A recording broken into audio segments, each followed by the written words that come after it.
a couple months ago, actually about 6 months ago now, a comedian called Sanderson Jones and his friend Pippa Evans, who's also a comedian in London, England, decided to try an experiment. Sanderson had somehow gone from one career to deciding he could be a comic on the side, and it became his full-time job. And they said, well, that's clearly not fun enough, and he decided to create an atheist church.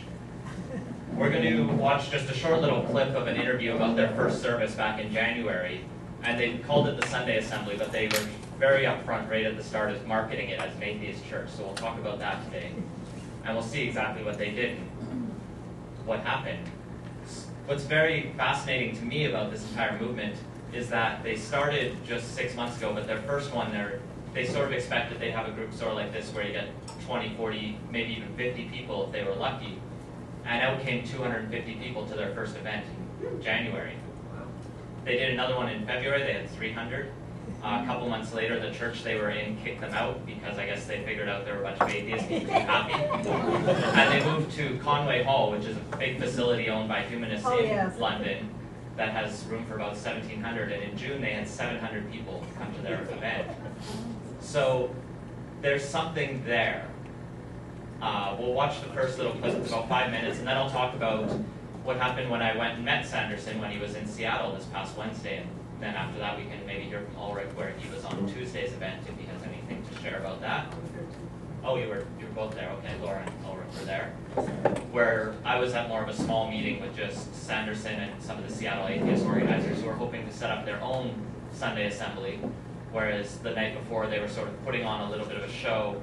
He wasn't technically performing a comedic act because you have to get a special visa as a comedian to go into the US to perform comedy. So he had to say he was going to give lectures with music at the start, and someone might laugh. But I think he was very careful with the border guards. He told us one joke. One joke is always allowed for show, I guess. Atheism is on the rise in England, and now there is a church just for atheists every Sunday. And so all we want to do here is if you leave here just feeling a little bit more whizzy about life and the amazing things that it has on offer, then that would be great. And so guys, can we sort of get some exciting music? If so, not the first song, can you just smash on the drums and excite? So that gives you a brief taste of what's happening in London at least, and what he maybe hopes to replicate around the world.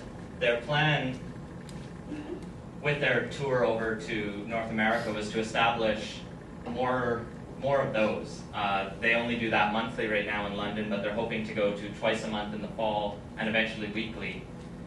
He showed me their projection. They have some graphs. They hope to have 50 established by the end of the year. They'll be setting up a dozen in the next few months. So I did want to discuss that because I think this is one of the most interesting and maybe important kind of changes that we're seeing to the secular movement. A decade ago, we saw books like Sam Harris, Hitchens, Dawkins come out. It was 2004, almost 10 years ago, that The End of Faith came out by Sam Harris. It's been 10 years of this new atheism. It's not new anymore.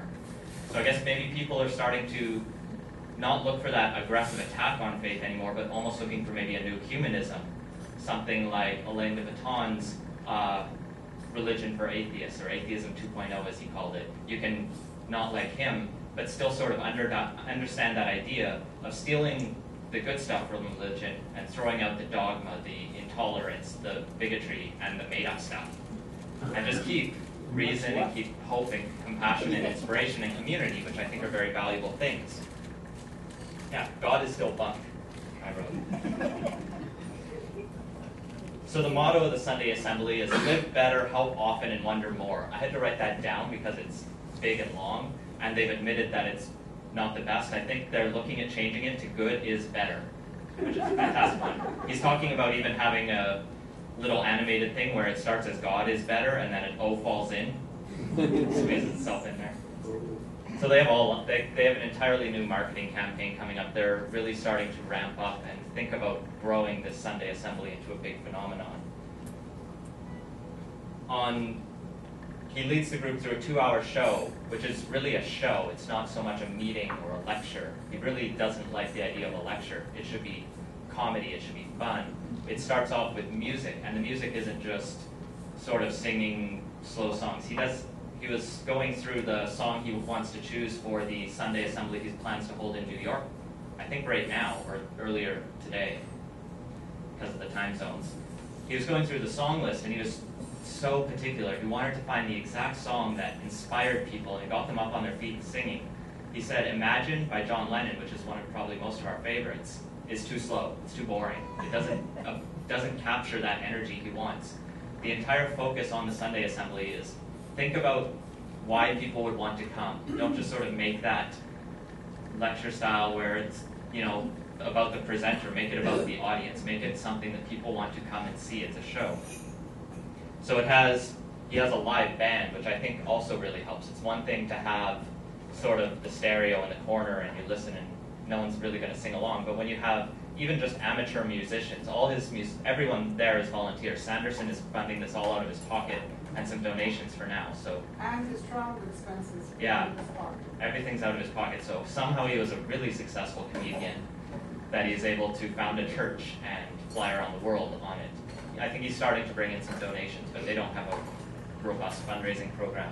You saw in the video they were passing boxes. That was because at the event they went, we should pass a collection plate. We don't have any plates. So they found some boxes in the corner. And I've done that at events where you pass whatever random vessel around to collect some change to help fund the event.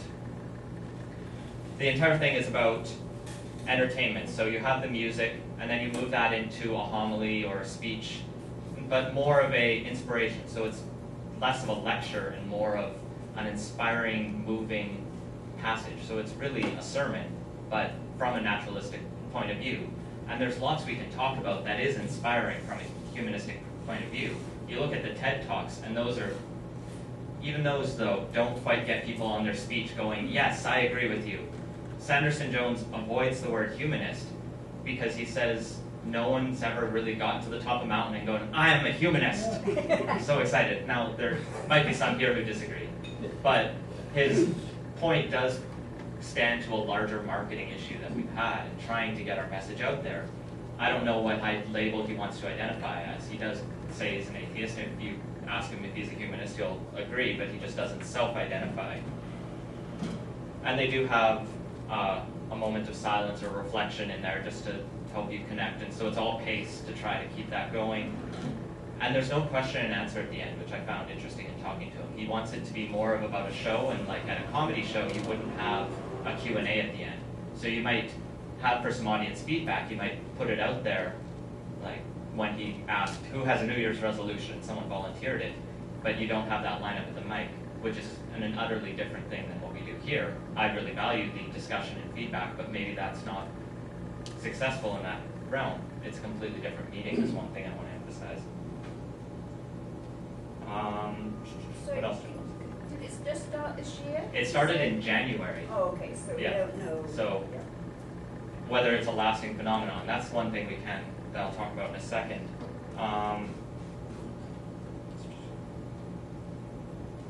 One thing that he takes a lot of inspiration from, I talked about how it's different than sort of a humanist meeting, a traditional one where it's basically like this, where you have a lecture style, you have some discussion.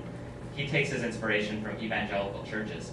He was talking to me about his favorite book right now at the moment is The Purpose-Driven Church by Pastor Rick Warren. This is one of the guys who's always in the media. He's on the White House talking to Obama. He's leading the prayer breakfast. He, I think, founded the Saddleback Church, so he's got mega congregations. It's the best-selling book in the English language in the last 5 years. Purpose-Driven Life was the best-selling book, so that was the one targeted at individuals. Purpose-Driven Church was his spin-off targeted at pastors on how to build the church movement, how to build evangelical Christianity. And so his focus there is to try to get Christianity going. And one thing that Sanderson Jones realizes is these people have the money, time, resources, and have put the effort into studying why don't people go to churches, why are people spreading out. They've done polling research, they've done focus groups, they've done all these studies that we can just steal from. You know, we can take their knowledge, we can bleed off their resources. While I was sitting with him, he found pastors.com, which is part of Rick Warren's website, and it's more resources for church leaders. He's like, free resources? I'm signing up right now. And he entered his email. He's like, I wonder how long it'll take me to get kicked off. I'm sort of a pastor. This is his personality. He's so charismatic that you don't even realize he's leading this single-handedly in a very top-down kind of way, but it almost works in his model. And it doesn't necessarily work in every model, but for someone like him. So those evangelical churches are very successful, though, in pulling people either from the liberal churches, where you think of your United Church of Canada and it's boring and no one has a good memory of it. Like, it's sort of warm and fuzzy maybe if you went there, and they're not even very strict about the God belief, but no one thinks about how excited they were to go to United Church. Whereas the evangelicals are putting on a show. They're taking rock music, they're taking current music, and they're putting something exciting in front. And it doesn't work for everyone, because a lot of it is misogynistic, homophobic, racist, scary, made up. Transphobic. Yeah, transphobic, and every kind of, and they're not all as bad, but they're all sort of based on a myth that I think a lot of people are having trouble swallowing these days. And that's where I think Sanderson's onto something different, because he can go to the science and he can base on reality rather than on myth. And that's something I think we can learn from here. So why call it a church? You look at it and he goes, and the common response is, if you call it a church, people will just conflate atheism and religion. You're just being another religion. And I think Sanderson's response is so what? The idea is really from him, and I've heard him speak about this in a couple interviews, is people get what atheist church means, even if pedantically it's an oxymoron and doesn't make any sense. But when you talk about, it's sort of speaking the language of the culture. So people have this sort of culturally Christian background in England especially, and mostly in Canada. It'll be a bit different in Vancouver, where we have very diverse city. Surrey, as I pointed out a couple weeks ago, is 24% Sikh and 24% Christian, and then a whole bunch non-religion. But you have this sort of challenge then, that if you use this atheist church language, you're speaking in a way that people understand. And I think most people don't get so hung up on the language, as they just want somewhere positive, happy, and inspiring to sort of build a community with. The value I see in this sort of movement, whether it's just humanist groups like ours or even atheist churches as evangelical as Sanderson's, is that communities and churches build civic engagement. They make you better citizens. Study after study shows that people who are religiously active, who go to church, who pray daily, vote more, they run for office more, they even donate to charity more, and some studies show them donating to secular and religious charities more. And I don't think that's because God is telling them to, because God doesn't exist. It's because they're in a community where they feel part of their neighborhood, and they start to learn to care about one another. And that's something that I think is a strength here, and hopefully in 20, 50 years, we'll be able to study movements, bigger movements like ours, and movements like his, and try to tell whether that expands to, whether that hypothesis generalizes to non-religious communities as well. I suspect it does. I wait for the evidence too. So the idea of the atheist church clearly has an issue among sort of humanists and atheists who are well established in the movement, but people who are sort of early and active in any kind of social movement tend to be the very individualistic, idealistic ones. We're the ones who have a vision of how things should be, and we have a lot of trouble getting along. Because we each have our own way, and that's a great thing, we need leaders. But to appeal to a broader audience, you almost need to not get so hung up on language, because people get what you mean when you talk about an atheist church. It's not... I guess when Sanderson was at the Tuesday night meeting before I met him, he talked about religion as a shoe and God as rocks inside of it. Well, you dump the rocks out and you have a nice shoe still. So you can aim for that kind of idea. And I guess the proof is in the pudding. Like, here he talks about atheist church, and people say you're going to conflate religion and atheism. Yet he gets 200, 400, 600 people, 700 people coming on a Sunday morning when otherwise they could be sleeping in or not doing anything. And like he said, maybe us atheist spies are just there making sure he's not ruining it, but Yeah, Ullrich just points out he does start at 11 a.m. oh, he starts at 11. That's true. Okay, others that start at 11.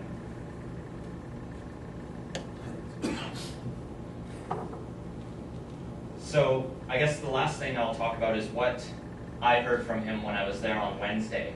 What he was doing that afternoon is, it was just in the condo of the vice president of the Seattle Atheists, which is a group very similar to ours. They've been around for about 10 years on meetup.com and building a community. They have 3 or 4 events a month. They do lots of service projects. They clean parks, give blood, have meetings, have lectures. But they've had trouble reaching out to families and to the broader public in Seattle. Seattle's a very similar town or city to Vancouver. It's about 2.5 million people. Very secular for America. Even secular for Canada. It's probably 20 to 30% no religion. But they don't see many families join. They do have a very active Camp Quest, which has about 60 people, or 60 people registered this year. And they were talking about that. But they're still having trouble getting these people out to most of their events. So they're looking at Sunday Assembly as maybe something that will add on to their existing program, but attract different audiences. And they said if it's just the same people coming to this, we'll not do it because it's not worth the time to just put on more events for the same people. People who are already there clearly like what's going on. Sort of like, we all sort of like this kind of meeting because we're here. So it's hard to you have to put yourself in the minds of why isn't someone here? And would this appeal to them? And that's what they were thinking about. So they were very excited. What Sanderson's going to do is he's going to come back to North America in November, and he's looking for the towns that express the most interest in a Sunday Assembly. I think like the top 20. And he's going to put on a Sunday Assembly every night, one of his services. So he's going to be blitzed through November and probably frazzled at the last few, but it seems like this is his biggest passion ever, and it's not work for him. It's his life now. So he's going to have an online contest, basically cities that express the most interest. He'll come to, the local group will have to put on their own event, like rent the venue, find the band, all that kind of stuff, and he'll bring forward the sort of speech to excite everyone. And then you kind of go on from there. While I was in Seattle, the atheist group there was talking about venues, and they're like, oh, what about the Experience Music Project? That was sort of funded by Paul Allen, one of the wealthier guys who's apparently an atheist as well. And they went, well, that's got a nice lecture hall. And then they went, it's called the Sky Church. And then you saw Sanderson's eyes light up. That's perfect. But I don't know if it'll happen in the Sky Church. It would just be amazing, because underneath the Experience Music Project is the Sci-Fi Museum. So you have music, science, and secular values all in the same building. Maybe, not promising anything. So Sanderson will come back in November, visit all these cities, and try and establish permanent Sunday assemblies in each of them, where they'll have a once-a-month kind of thing, and then get going to more and more as more volunteers get active in each of them. And so our sort of decision, if we care about this, is we could try to beat Seattle or beat all those towns and get on the same bandwagon, or we can try and adopt some of the ideas that are making their events so successful. There's other groups that are doing similar things, that are holding basically atheist churches. There's the Houston Oasis. In the middle of Texas, a former pastor opened up a group that he calls the Houston Oasis. It's basically just a humanist church. He doesn't call it a church, he avoids the language.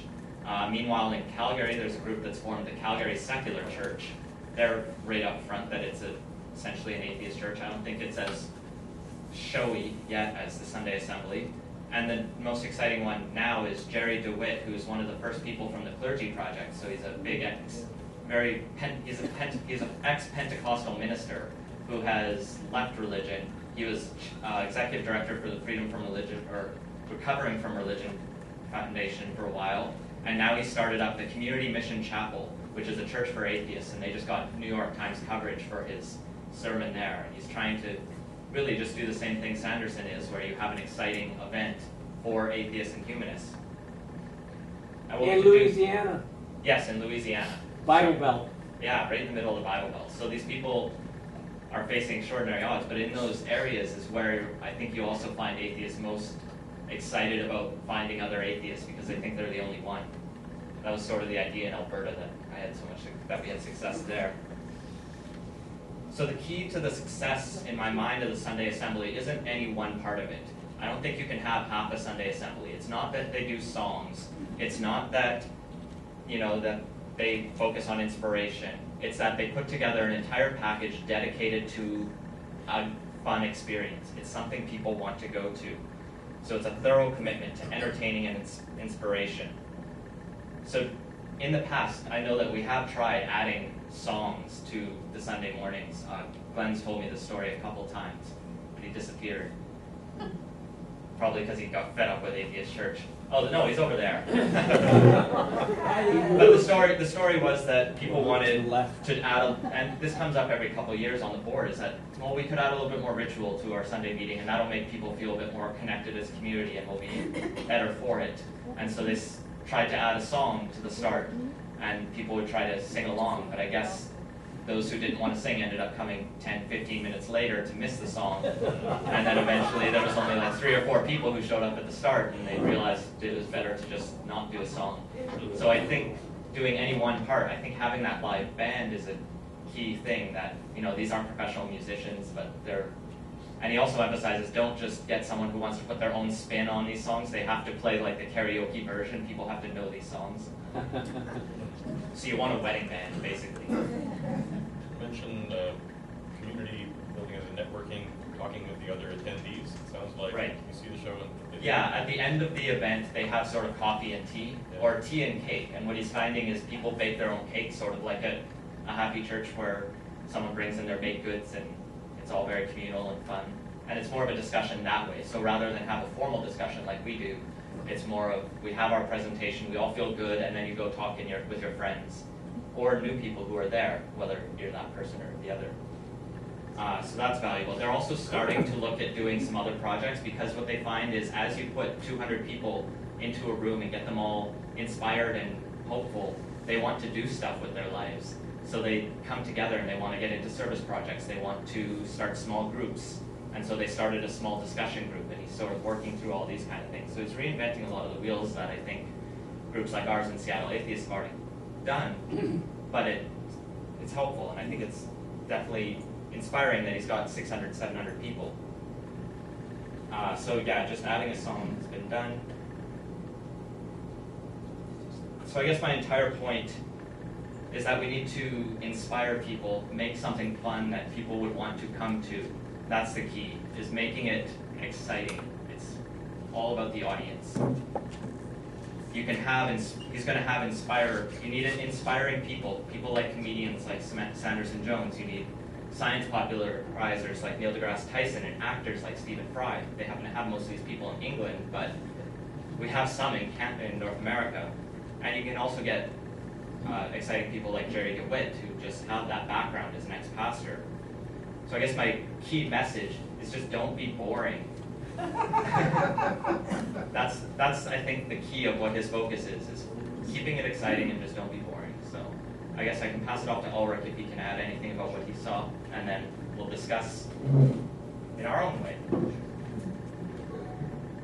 Yeah, I was really impressed actually with the performance he put on. It was in a restaurant, and the tables were all sort of lined up, and everyone was facing the wrong way, but even despite all those limitations, he got the crowd on their feet, even me, attempting to sing along to Living on a Prayer, Bon Jovi. And it really worked. There's a couple observations on that. The idea of having basically sort of an evangelical atheist movement really has a lot of potential benefits. The fact that there are people like Jerry DeWitt, and he's probably only one of thousands of people out there who have been brought up in the evangelical movement and are were raised to be devoutly religious, and after a while they read the Bible because that's what you're supposed to do, and they figured out that it was all about crap. But they're still in the movement because it's their social milieu, and it's it has all these other benefits. So the potential for this atheist church is to peel away a lot of those people that would, they're basically going along and nominally supporting all these horrible things that you see happening out of the Christian right. A lot of those could be peeled away by the success of something like Sanderson's Atheist Church.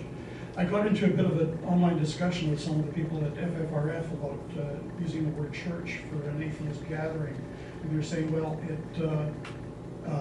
it falls into the trap of, atheists being defined as just another religion, and that whole argument, saying that, well, you don't know that there's no God, and atheism is just a faith like any other. But those arguments are going to come up anyway, and they're easy enough to counter. So I don't think we need to. I don't think there's real much merit in just saying, well, it's calling itself a church, so we don't have anything to do with it.